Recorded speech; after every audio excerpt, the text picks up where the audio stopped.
Good news kung may tuturing dahil asahan daw ho ang ikalawang sunod na linggong rollback sa mga produktong petrolyo. Batay sa oil industry source ng mata ng Agila Primetime, 40 hanggang 70 centavos ang maaring maging tapya sa presyo ng gasolina.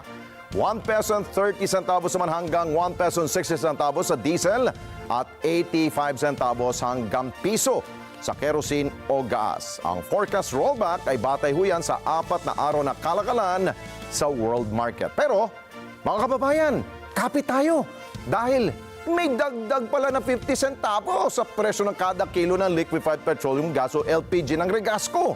At ayon kay Regasco President Arnold T., epektibo ang price hike bukas. Inaasahan namang susunod sa dagdag presyo ang mga major players.